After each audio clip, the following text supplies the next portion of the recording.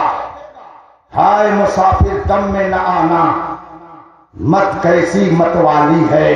سونا جنگل رات اندھیری، چھائی بدلی کالی ہے. سونے والوں جاگتے رہیو، چوروں کی آنکھ سے کاجل صاف چرا لے. یا وہ چور بھلا کے ہیں، ہندوستان نہیں بلکہ پوری دنیا کے اعتبار سے میں یہ بات کہہ رہا ہوں. اسلام 400 سال تک کے لیے ہے کہ قیامت تک کے لیے؟ بولیے، قیامت تک کے. تو گویا آپ کا بھی یہ دعویٰ ہے، آپ کا بھی یہ ایمان اور عقیدہ ہے کہ اسلام قیامت تک کے لیے ہے نا؟ تو اسلام کے اندر جو نئے مسائل پیدا ہوں گے ان سب کا حل اسلام میں موجود ہے. جو بھی نئے مسئلہ پیدا ہو، جو بھی نیا مسئلہ پیدا ہوگا، قرآن و حدیث کی روشنی میں اس کا حل پیش کیا جائے گا. اور جو بھی کوئی چیلنج کرے گا اسلام کو، اس کا جواب دیا جائے گا. تو بتائیے کہ یہ جواب کون دے گا؟ کون دیتا ہے؟ 26 آیتوں پر اعتراض ہو رہا ہے نا، ہو رہا ہے نا. بتائیے گھاٹ اکھاڑنے والے ڈاکٹر میدان میں آئے کہ انجیکشن لگانے والے، کہ کینسر کا علاج کرنے والے، کہ پروفیسر، کہ انجینئر، کہ لائر، کون آیا میدان میں؟ کون جواب دیتا ہے؟ میں ایک مرتبہ سفر کر رہا تھا، اتفاق سے مغرب کے بعد میرے پاس کثرت سے فون آتے ہیں سوال و جواب کے. میں سفر کر رہا تھا، مختلف لوگوں کے سوالوں کا جواب موبائل پہ دیتا جا رہا تھا. میرے بغل میں ایک غیر مسلم بیٹھا ہوا تھا. جب میں نے اپنی گفتگو ختم کی تو اس نے کہا، لگتا ہے کہ آپ کسی کالج میں پڑھاتے ہیں. میں نے کہا ہاں. کہا آپ کی گفتگو مجھے بہت اچھی لگ رہی ہے، تو کیا میں بھی کچھ پوچھوں؟ میں نے کہا ضرور، آپ کو اجازت ہے. لکھنؤ سے لے کر کے بستی تک کم سے کم اس نے مجھ سے 25 سوال کیا ہوگا. اور جب وہ گاڑی سے میرے اترنے کا وقت آیا تو ڈرائیور سے کہتا ہے کہ تھوڑی دیر رک جاؤ، میں ان کے ساتھ چائے پی لوں، اس لیے کہ ان کی گفتگو بہت اچھی لگ رہی ہے. اور پھر وہ مجھ سے کہتا ہے کہ آپ اپنی یونٹی میں، اپنے سماج میں نہیں، ہمارے سماج میں آ کر کے یہ باتیں بتائیے تاکہ ہمارا سماج جو غلط فہمی کا شکار ہے، کم از کم اسلام کے بارے میں اس کی غلط فہمی دور ہو جائے. سبحان اللہ. مجھ سے سوال کیا کہ آپ کا قرآن کہتا ہے اقتلوا المشرکین حیث ثقفتموہم، کافر جہاں مل جائیں ان کو قتل کرو. یہ آپ کا قرآن کہتا ہے. یہ جو 26 آیتوں پر اعتراض کی بات چل رہی ہے ان میں سے ایک آیت یہ بھی ہے، قرآن میں یہ موجود ہے. اس میں بہت سارے حفاظ ہوں گے، بہت سارے عالم ہیں، ان سے آپ پوچھیے. یہ قرآن کی آیت ہے، اقتلوا المشرکین حیث وجدتموہم، مشرکوں کو قتل کرو، کافروں کو قتل کرو، یہ جہاں مل جائیں. اس آیت کریمہ پر آج اعتراض کرنے والے اعتراض کرتے ہیں اور کہتے ہیں قرآن تو کہتا ہے کافر جہاں مل جائیں ان کو قتل کرو، اس لیے یہ آیت قرآن میں نہیں ہونی چاہیے. یہ دہشت گردی کی تعلیم ہے، آتنکواد کا بڑھاوا ہے. بتائیے آپ میں سے کون اس کا جواب دے؟ کون جواب دے؟ شیخ میدان میں آتا ہے، وہ تو 1 کروڑ نہیں 1 ارب روپیہ دے دے گا، لیکن اس کا جواب وہ کون دے گا؟ میرے بھائیوں، نعرہ تکبیر، قدر کرو، نعرہ رسالت، علماء کی عظمت کو پہچانو. اعلیٰ حضرت میں اس کا جواب دے کر کے جلدی سے فیضان کے آزاد جملہ، نعرہ تکبیر، نعرہ رسالت. درود شریف پڑھیں. اللہم صلی علی سیدنا و مولانا محمد معدن الجود والکرم وآلہ الکرام اجمعین. رفیقان محترم، میں اس وقت بہت ہی حساس گفتگو آپ سے کر رہا ہوں. آپ اس کو کان کھول کر کے سن لیں اور دل میں جگہ دیں، تاکہ آپ سینہ ٹھوک کر کے یہ کہہ سکیں کہ اسلام وہ پودا ہے، کاٹو تو ہرا ہوگا، تم جتنا تراشو گے یہ اس سے سوا ہوگا۔ آپ یہ کہہ سکو اے قول محمد قول خدا، فرمان نہ بدلا جائے گا، بدلے گا زمانہ لاکھ مگر قرآن نہ بدلا جائے گا۔ بے شک سبحان اللہ۔ مجھ سے یہ بات کہی تو میں نے کہا بے شک قرآن میں ہے، قرآن میں یہ ہے کہ مشرکوں کو جہاں پاؤ قتل کرو، قرآن میں ہے، میں اس سے پیچھے نہیں ہٹا، قرآن میں ہے، بالکل صحیح ہے۔ کہا آپ بھی کہہ رہے ہیں صحیح ہے؟ میں نے کہا جی ہاں میں بھی کہہ رہا ہوں صحیح ہے۔ کہا یہ کیسے صحیح ہوگا؟ میں نے کہا سنیے، آپ تو مجھ سے زیادہ عمر والے ہیں اور آپ لوگوں میں سے بھی بہت سارے لوگ لمبی لمبی عمر والے ہیں۔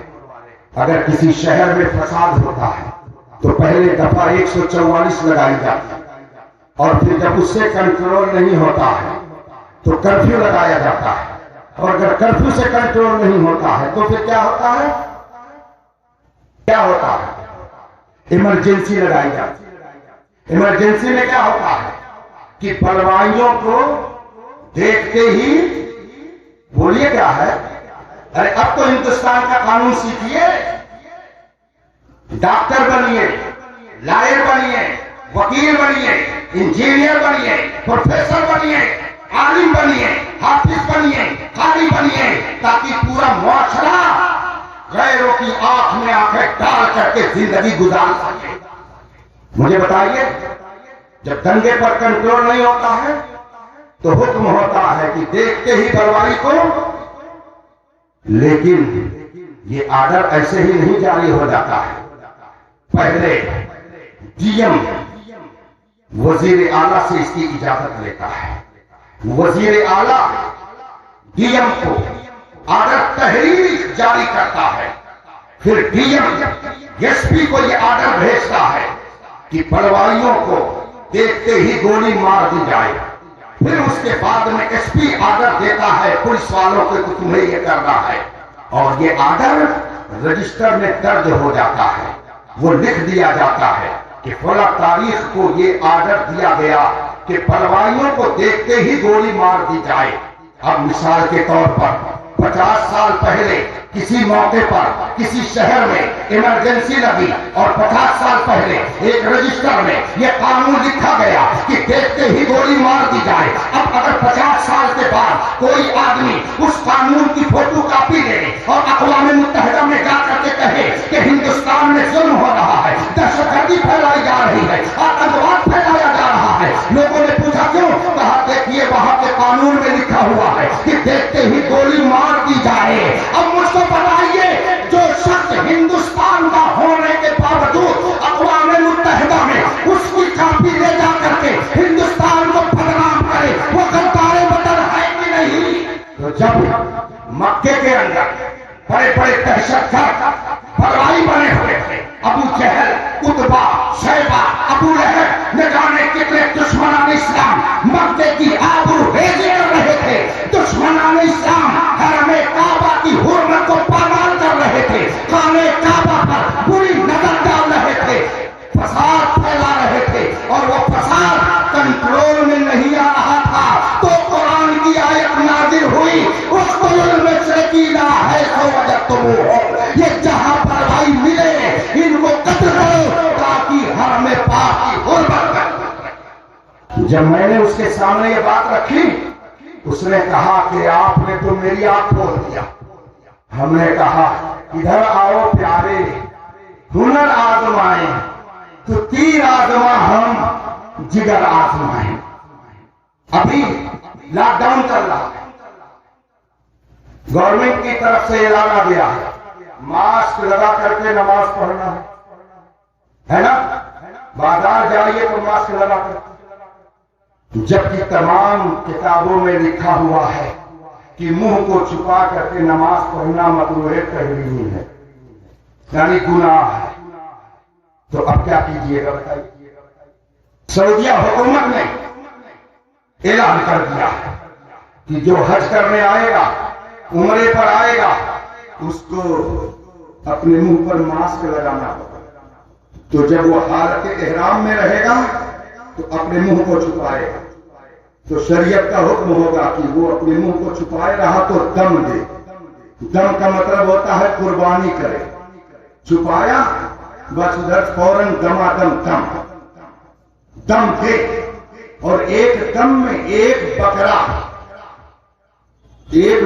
اس وقت وہاں ملے گا 500 ریال کا۔ تو اگر آپ نے 5 دن ایسے ہی منہ بند رکھا احرام کی حالت میں، حالت حج میں، تو جتنا گھر سے خرچ لے کر کے آ جائیں گے وہ سب خون کے بدلے دے کر کے چلے جائیں گے۔ کون ہے جو اس مسئلے کو حل کرتا ہے؟ کون ہے جو امت کی گتھیوں کو سلجھاتا ہے؟ کون ہے جو امت کی رہنمائی کرتا ہے؟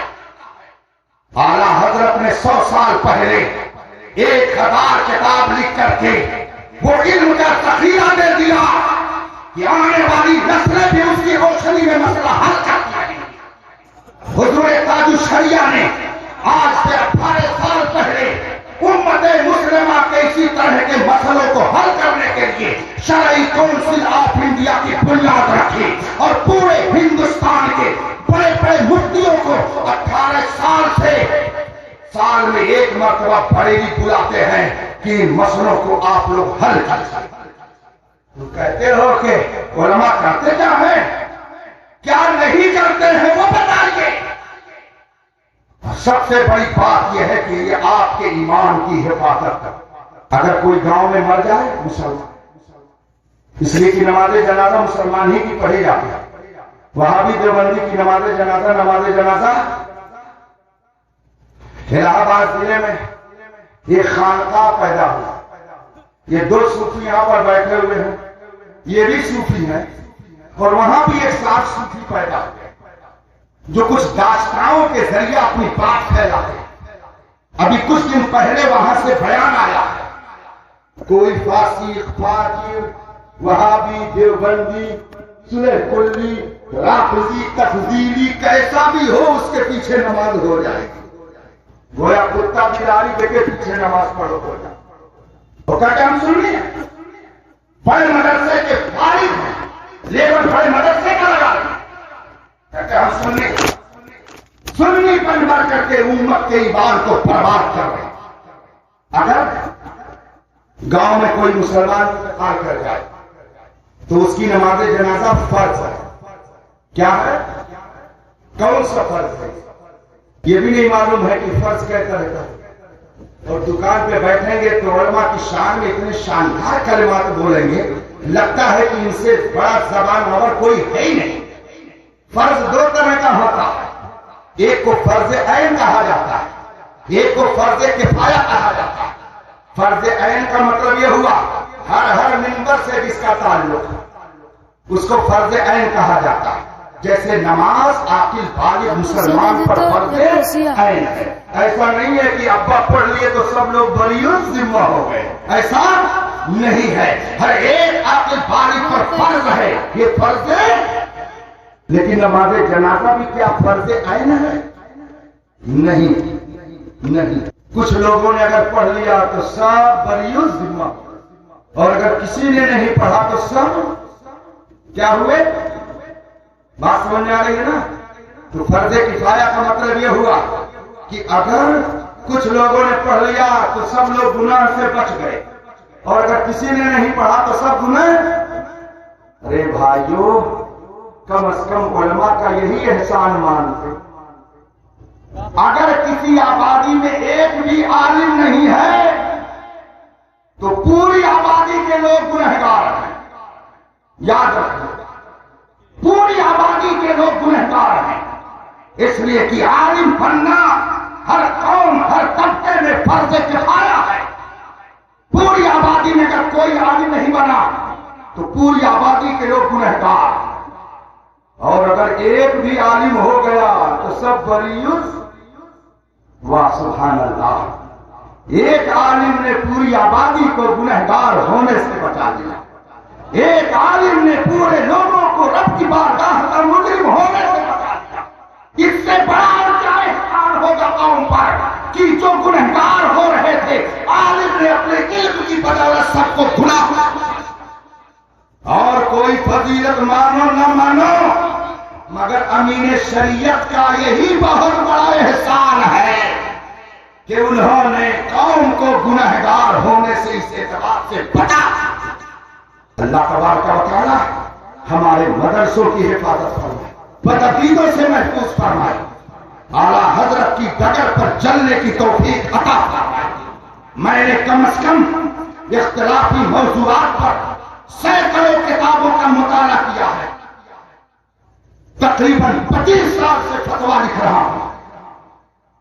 میں بڑے اعتماد سے یہ کہتا ہوں جو اعلیٰ حضرت کی تعلیمات سے ہٹے گا وہ جہنم کی دیوار سے سٹے گا.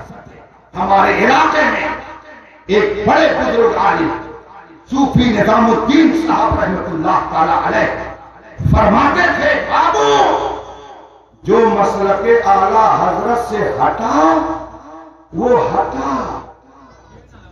بڑے پیار سے کہتے تھے جو مسلک اعلیٰ حضرت سے ہٹا وہ ہٹا. اس کے آگے میں کہتا تھا اور جہنم کی دیوار سے سٹ.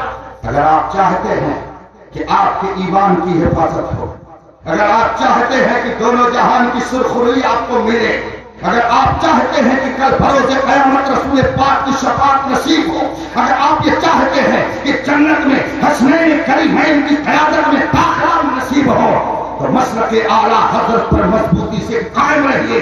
یہاں بھی سرخرو رہیے گا اور وہاں بھی سرخرو رہیے.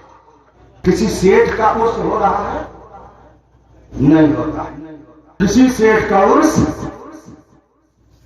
ڈاکٹر, ماسٹر, انجینئر, پروفیسر کسی کا نہیں. واہ سبحان اللہ. قرآن نے کتنی بہترین تعبیر سے ہمیں تبلیغ فرمائی ہے.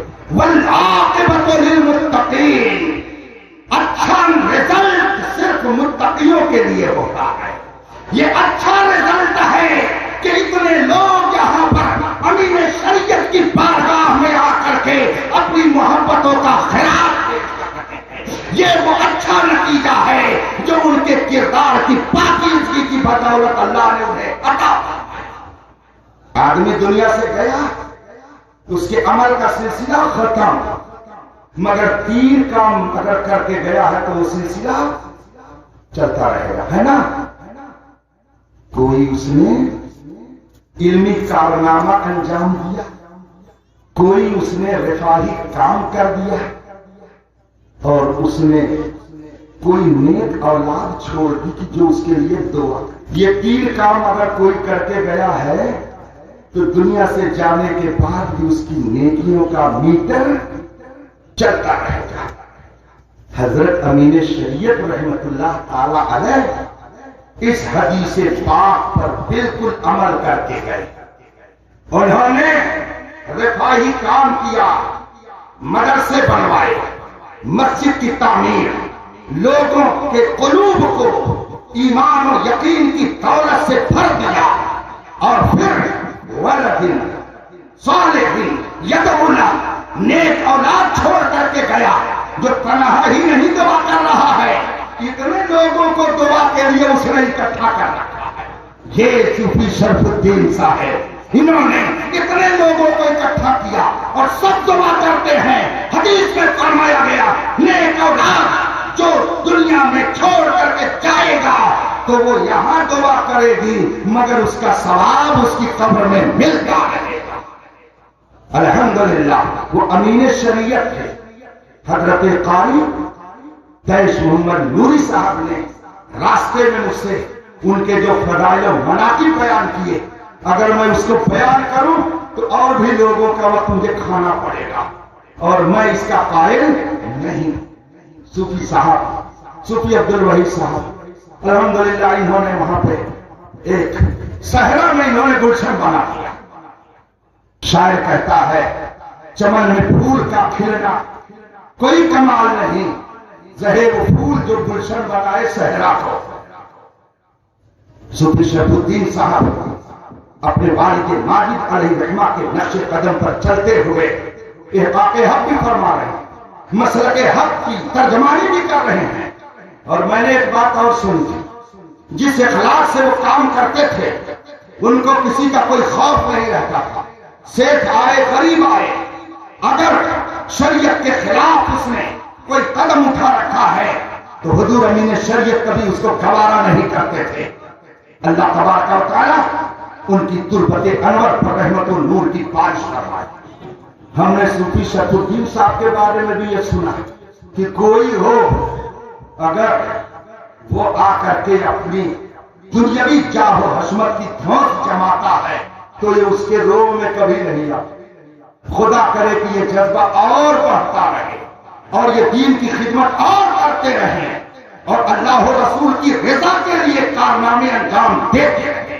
اس خطے میں جو اہل سنت کی بہار ہے، اس بہار کو باقی رکھنے کے لیے ان کے بازوؤں کو مضبوط کیجیے، مسلک اعلیٰ حضرت پر قائم رہیے.